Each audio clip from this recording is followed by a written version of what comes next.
Delhi bomb ಸ್ಫೋಟ ಆತ್ಮಾಹುತಿ ದಾಳಿ ಇದಕ್ಕೆ ಸಂಬಂಧಪಟ್ಟಂತೆ ಸಮಗ್ರ ಮಾಹಿತಿಯನ್ನು ನಾನ್ ಸ್ಟಾಪ್ ಆಗಿ ಪಬ್ಲಿಕ್ ಟಿವಿಯಲ್ಲಿ ನಿಮಗೆ ನಾವು ಕೊಡ್ತಾ ಇದ್ದೀವಿ.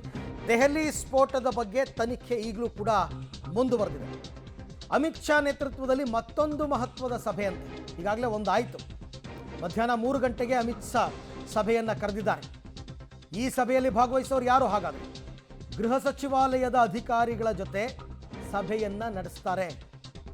ದೆಹಲಿ ಸ್ಫೋಟದ ಬಗ್ಗೆ ತನಿಖೆ ಮುಂದುವರಿತಾ ಇದೆ. ಒಂದು ಕಡೆ ಸಭೆಗಳ ಮೇಲೆ ಸಭೆಗಳಾಗ್ತಾ ಇದೆ. ಆಮೇಲೆ ಇಂಥ ಸಭೆಗಳಾಗಬೇಕು ಅಂದರೆ ಮೇಜರ್ ಲೀಡ್ ಸಿಕ್ಕಿರಬೇಕು. ಅದನ್ನು ಬಹಿರಂಗಪಡಿಸಲ್ಲ ಅಷ್ಟೇ, ಮೇಜರ್ ಲೀಡ್ ಸಿಕ್ಕಿರುತ್ತೆ. ಅದಕ್ಕೋಸ್ಕರನೇ ಸಭೆಗಳನ್ನು ನಡೆಸ್ತಕ್ಕಂಥದ್ದು. ಯಾರು, ಏನು, ಎತ್ತ ಈ ಮಾಹಿತಿಗಳನ್ನು ಹೋಮ್ ಮಿನಿಸ್ಟರ್ ಜೊತೆ ಶೇರ್ ಮಾಡ್ತಾರೆ ಗೃಹ ಸಚಿವಾಲಯದ ಅಧಿಕಾರಿಗಳು. ಈಗ ಬೆಳಗ್ಗೆ ಮಾಡಿದಂತಹ ಸಭೆಯಲ್ಲಿ 11 ಗಂಟೆಗೆ ಮಾಡಿದ ಸಭೆಯಲ್ಲಿ ತನಿಖಾ ಸಂಸ್ಥೆಗಳ ಮುಖ್ಯಸ್ಥರು ಭಾಗವಹಿಸಿದರು. ಈಗ ಗೃಹ ಸಚಿವಾಲಯದ ಅಧಿಕಾರಿಗಳು ಕೂಡ ಭಾಗಿಯಾಗ್ತಾ ಇದ್ದಾರೆ. ಅವ್ರ ಜೊತೆ ಇನ್ನೊಂದು ಸುತ್ತಿನ ಸಭೆ. ಮತ್ತು ಒಬ್ಬ ಗೃಹ ಸಚಿವರಿಗೆ ಇಂಥ ಘಟನೆಗಳು ನಡೆದಾಗ ಇದೇ ಕೆಲಸ. ಹೀಗೆ ಮಾಡಬೇಕು, ಹೀಗೆ ಸಭೆಗಳನ್ನ ಮಾಡಬೇಕು. ನಿರ್ಲಕ್ಷ್ಯ ತೋರಬಾರ್ದು. ಯಾವತ್ತೂ ಕೂಡ ಕಬ್ಬಣ ಕಾದಾಗಲೇ ಬಡಿಬೇಕು ಅಂತಾರಲ್ಲ, ಇಂಥ ಘಟನೆಗಳು ಹಸಿಯಾಗಿರಬೇಕಾದ್ರೆ ನಿರ್ಧಾರಗಳಾಗ್ಬಿಡ್ಬೇಕು. ಜನ ಮರ್ತು ಬಿಡಬಾರ್ದು.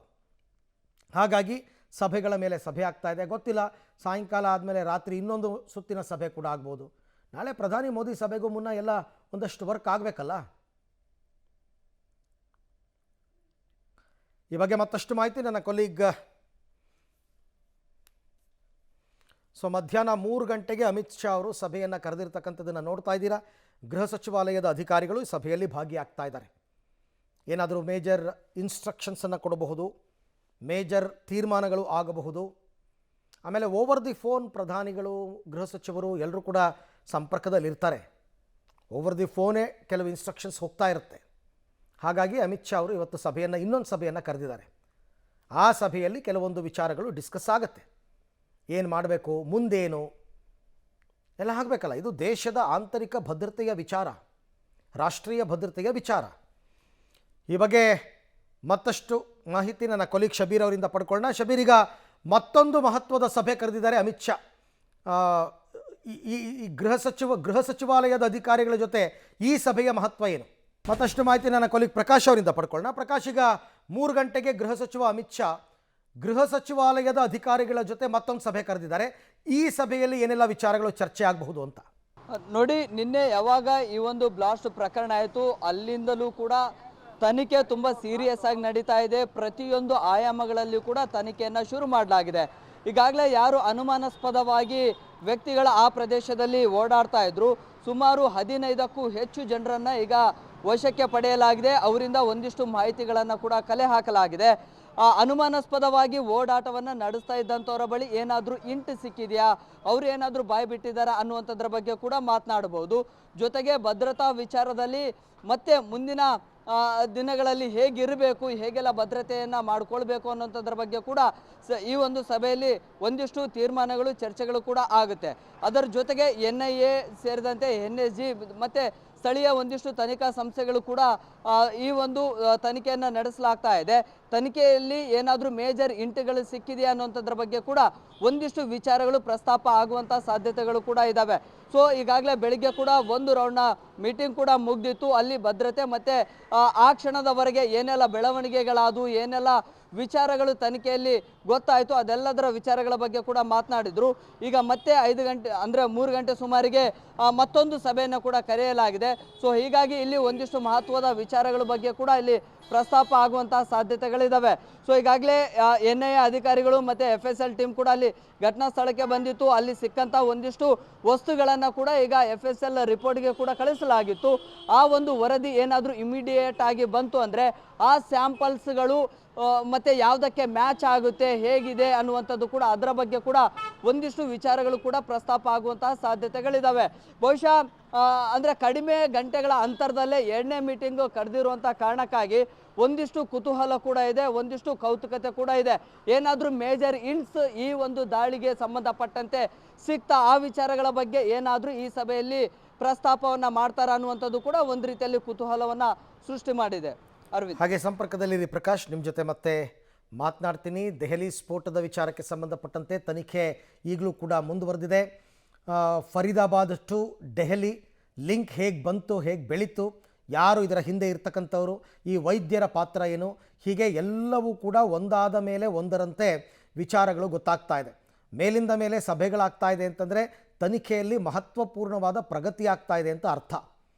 ಹಾಗಾಗಿ ಏನೆಲ್ಲ ವಿಚಾರಗಳು ಗೊತ್ತಾಗಿದೆ ಎಲ್ಲವನ್ನು ಕೂಡ ಶೇರ್ ಮಾಡ್ಕೊಳ್ತಾರೆ. ಇಂಥ ಘಟನೆಗಳು ನಡೆದ ಸಂದರ್ಭದಲ್ಲಿ ಕೇಂದ್ರ ಸರ್ಕಾರ ಮಹತ್ತರ ಪಾತ್ರವನ್ನು ವಹಿಸುತ್ತೆ ಮತ್ತು ಮಹತ್ತರ ನಿರ್ಧಾರಗಳನ್ನು ಅವರೇ ತಗೋಬೇಕಾಗುತ್ತೆ. ಆ ನಿಟ್ಟಿನಲ್ಲಿ ಆಗುತ್ತೆ. ಇಷ್ಟೇ ಹೇಳೋದು, ಭದ್ರತಾ ವೈಫಲ್ಯ ಆಗಿದೆಯೇ ಇಲ್ವಾ ಅಂತಕ್ಕಂಥದ್ದನ್ನು ನೋಡ್ಬೇಕು. ಬಿಹಾರದ ಚುನಾವಣೆ ಇದೆ ಸರ್, ಅದ್ರ ಮೇಲೆ ಪರಿಣಾಮ ಬೀರುತ್ತಾ ಅಂತ ಇವತ್ತು ಚುನಾವಣೆ ನಡೀತಾ ಇದೆ.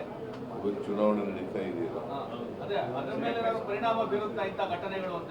ಹಿಂದಿನ ಇದರಲ್ಲಿ ಈ ತರ ಪರಿಣಾಮ ಬೀರಿತ್ತು ಅಂತ ಘಟನೆಗಳು ಬೀರೋ ಸಾಧ್ಯತೆ ಇದೆ.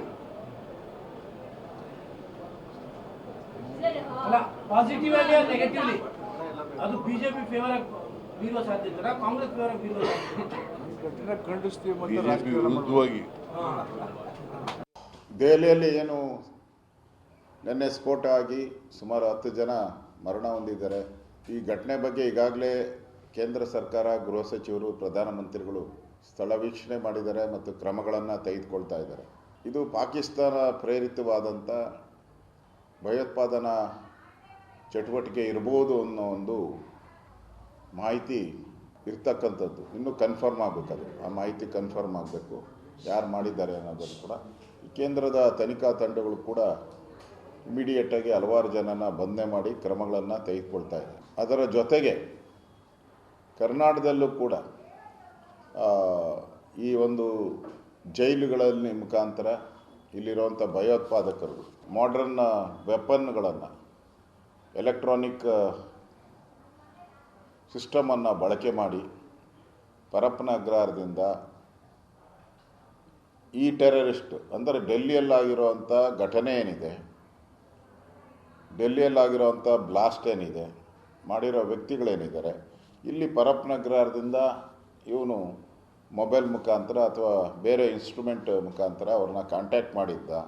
ಇದರೆಲ್ಲ ಇವನ ಪಾತ್ರ ಏನಿದೆ, ಇವನೇ ನೇರವಾಗಿ ಭಾಗಿಯಾಗಿದ್ದಾನ, ಪರೋಕ್ಷವಾಗಿ ಭಾಗಿಯಾಗಿದ್ದಾನ, ಇದು ಕೂಡ ಭಾಳ ಇಂಪಾರ್ಟೆಂಟು. ಇದನ್ನು ಕೂಡ ತನಿಖೆ ಮಾಡಬೇಕಾಗಿದೆ. ಆ ಆ್ಯಂಗಲಲ್ಲಿಯೂ ರಾಜ್ಯ ಸರ್ಕಾರ ತನಿಖೆ ಮಾಡಬೇಕಾದೆ. ನಾನು ನೆನ್ನೆನೇ ಆಗ್ರಹ ಮಾಡಿದ್ದೀನಿ, ಇದನ್ನು NIAಗೆ ಕೊಡಬೇಕು, ನ್ಯಾಷನಲ್ ಇನ್ವೆಸ್ಟಿಗೇಷನ್ ಏಜೆನ್ಸಿಗೆ ಕೊಡಬೇಕು ಅನ್ನೋ ಆಗ್ರಹವನ್ನು ನಾನು ನೆನ್ನೆನೇ ಹೇಳಿದ್ದೀನಿ. ಇವತ್ತೂ ಅದನ್ನು ಆಗ್ರಹವನ್ನು ಮಾಡ್ತಾಯಿದ್ದೀನಿ. ನಿನ್ನೆ ದೆಹಲಿನಲ್ಲಿ ಕೆಂಪುಕೋಟೆಯಲ್ಲಿ ಬಾಂಬ್ ಬ್ಲಾಸ್ಟ್ ಆಗಿದೆ. ಇದು 2014ಕ್ಕೆ ಮುಂಚೆ ವಾರದಲ್ಲಿ, ದಿನದಲ್ಲಿ, ತಿಂಗಳಲ್ಲಿ ಬಾಂಬ್ ಸ್ಫೋಟ ಆಗೋದು ದೇಶದ ವಿವಿಧ ಕಡೆಗಳಲ್ಲಿ ಸಾಮಾನ್ಯ ಸಂಗತಿ ಅಂತಾಗಿತ್ತು. ಇತ್ತೀಚಿನ ವರ್ಷಗಳಲ್ಲಿ ನಗಣ್ಯ ಅನ್ನುವಷ್ಟು ಕಡಿಮೆ ಆಗಿತ್ತು. ಆದರೆ ಈಗ ಮತ್ತೆ ಭಯೋತ್ಪಾದಕರು ಬಾಲ ಬಿತ್ತಾ ಇದ್ದಾರೆ. ಎಲ್ಲಿವರೆಗೆ ಅಂತ ಹೇಳಿದ್ರೆ, ಅತ್ಯಂತ ವಿಷಪೂರಿತವಾಗಿರ್ತಕ್ಕಂಥ ಆರ್ಸೆನಿಕ್ ಮಾದರಿಯ ಕೆಮಿಕಲ್ನ ಉಪಯೋಗಿಸಿ ಸಾಮೂಹಿಕ ನರಮೇಧ ಮಾಡೋದಕ್ಕೂ ಕೂಡ ಸಂಚು ನಡೆಸಿದ್ದಾರೆ ಅನ್ನುವ ಮಾಹಿತಿ ಸಿಕ್ಕಿರ್ತಕ್ಕಂಥದ್ದು. ಈ ಜಾಲದ ಒಳಗೆ ಜೀವ ಉಳಿಸೋದಕ್ಕೆ ಇರಬೇಕಾದಂಥ ವೈದ್ಯರುಗಳು ಭಾಗಿಯಾಗಿರೋದು, ರಾಷ್ಟ್ರಕಟ್ಟು ನಿರ್ಮಾಣದಲ್ಲಿ ಭಾಗಿಯಾಗಬೇಕಾದಂಥ ಇಂಜಿನಿಯರ್ಗಳು ಭಾಗಿಯಾಗಿರ್ತಕ್ಕಂಥದ್ದು ಭಾಳ ಆಘಾತಕಾರಿಯಾಗಿರ್ತಕ್ಕಂಥ, ಕಳವಳಿಕಾರಿಯಾಗಿರ್ತಕ್ಕಂಥ ಸಂಗತಿ. ಬೇರ್ ಸಹಿತ ಭಯೋತ್ಪಾದನೆಯನ್ನು ಕಿತ್ತು ಹಾಕಬೇಕು. ಭಯೋತ್ಪಾದನೆ ಮೂಲ ಎಲ್ಲಿಂದ, ಯಾರು ಇವರಿಗೆ ತರಬೇತಿ ಕೊಡ್ತಾ ಇದ್ದಾರೆ, ಹಣಕಾಸಿನ ನೆರವು ಎಲ್ಲಿಂದ ಸಿಗ್ತಾ ಇದೆ, ಯಾವ ವಿಚಾರದಿಂದ ಪ್ರಚೋದನೆಯನ್ನು ಪಡಿತಾ ಇದ್ದಾರೆ, ಇದನ್ನು ಬೇರ್ ಸಹಿತ ಕಿತ್ತಾಕದೇ ಇದೆ. ಓಕೆ, ಕೆಲ ರಾಜಕೀಯ ನಾಯಕರೆಲ್ಲರೂ ಕೂಡ ಘಟನೆಯನ್ನು ಖಂಡಿಸಿದ್ದಾರೆ. ಇಂಥ ಘಟನೆಗಳಲ್ಲಿ ರಾಜಕೀಯ ತರಬಾರ್ದು, ಪಕ್ಷಾತೀತವಾಗಿ ಘಟನೆಯನ್ನು ಖಂಡಿಸಬೇಕು. ಮುಖ್ಯಮಂತ್ರಿ ಸಿದ್ದರಾಮಯ್ಯನವರು ಮಾತನಾಡಿದ್ರು, ಅಶೋಕ್ ಅವರು ಮಾತನಾಡಿದ್ರು, CT ರವಿ ಅವರು ಮಾತನಾಡಿದ್ರು. ಎಲ್ಲರೂ ಕೂಡ ಘಟನೆಯನ್ನು ಖಂಡಿಸಬೇಕು. ಯಾಕೆಂದರೆ ಇದು ರಾಷ್ಟ್ರದ ಹಿತಾಸಕ್ತಿ ವಿಚಾರ, ರಾಷ್ಟ್ರದ ಭದ್ರತೆಯ ವಿಚಾರ. ರಾಷ್ಟ್ರ ಭದ್ರವಾಗಿದ್ದರೆ ಆಮೇಲೆ ಒಳಗಡೆ ಏನು ಬೇಕಾದ್ರೂ ರಾಜಕೀಯ ಮಾಡ್ಕೋಬೋದು. ಸೊ ಹಾಗಾಗಿ ಸಿದ್ದರಾಮಯ್ಯನವರು ಸೂಕ್ಷ್ಮವಾಗಿ ಒಂದು ವಿಚಾರ ಹೇಳಿದ್ರು, ಇದು BJPಗೆ ವಿರುದ್ಧವಾಗಿ ಬಿಹಾರದಲ್ಲಿ ಪರಿಣಾಮವನ್ನು ಬೀರುತ್ತೆ ಚುನಾವಣೆಯಲ್ಲಿ ಅಂತ. ಬಟ್ ನೋಡೋಣ, ಇವತ್ತು ಅಲ್ಲಿ ಕೊನೆಯ ಹಂತದ ಮತದಾನ ಕೂಡ ನಡೀತಾ ಇದೆ. ಅದು ರಿಸಲ್ಟ್ 14ನೇ ತಾರೀಕು ಗೊತ್ತಾಗುತ್ತೆ ಏನಾಗುತ್ತೆ ಅಂತಂದ್ಬಿಟ್ಟು. ಒಟ್ಟಿನಲ್ಲಿ ಈಗ ಸದ್ಯಕ್ಕೆ ಪ್ರಯಾರಿಟಿ ಏನು, ಕೆಂಪುಕೋಟೆ ಬಳಿ ನಡೆದಂತಹ ಕಾರು ಬ್ಲಾಸ್ಟ್ ಪ್ರಕರಣದ ಹಿಂದೆ ಯಾರಿದ್ದಾರೆ ಎಲ್ಲ ಗೊತ್ತಾಗಬೇಕು. ದೆಹಲಿ ಸ್ಫೋಟಕ್ಕೆ ಈಗ ಡಾಕ್ಟರ್ಗಳ ಲಿಂಕ್ ಇರೋದು ಗೊತ್ತಾಗಿದೆ.